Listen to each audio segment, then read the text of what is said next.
Ayan, so start na po ako. Ang una ko pong gagawin ay pupunta po ng Google Chrome. And then, search ko po yung Tony 4.1.7. Ayan. So, ito pong pipiliin ko. Itong nasa unahan, which is Tony Python IDE for Beginners. Click ko lang. And then, dito sa may Windows, ang pipiliin kong installer ay Tony 4.1.7. Then, click. Ayan. Pupunta po ako ng downloads. Ayan.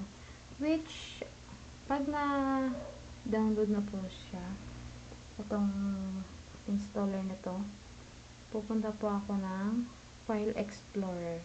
Ayan. Hintayin ko munang ma-download. Ito. Ayan.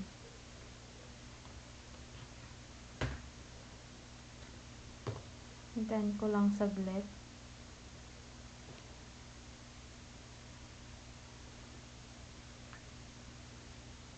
Ayan, medyo matagal eh.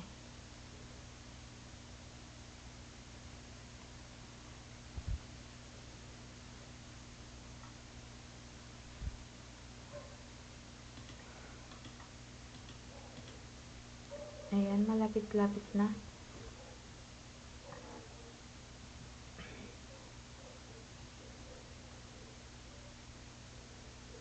So,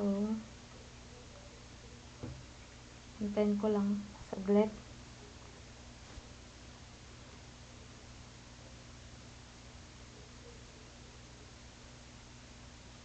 Ayan.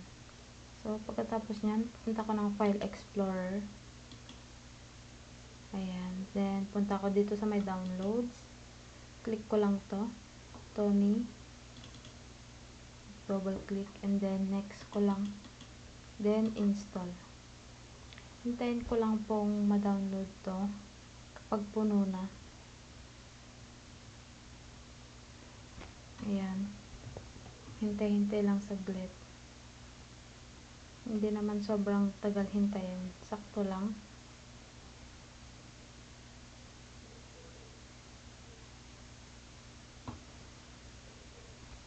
Ayan, malapit na po. Ayan. Konting hintay pa.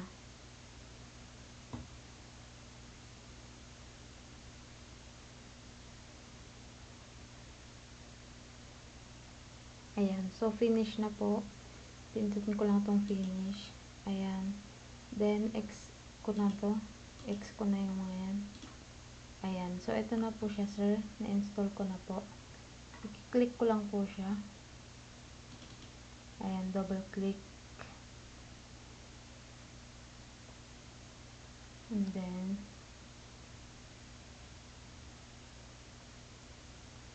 ayan. Naka-local Python 3 na rin po siya, sir.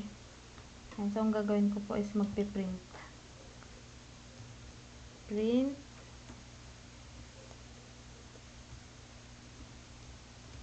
Hello world.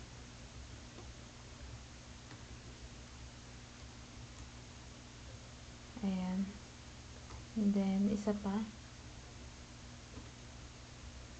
Print.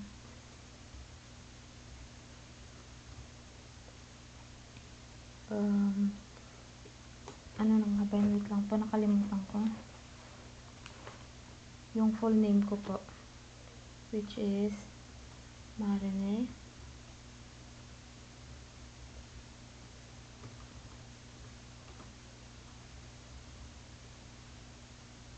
Manangan Azares.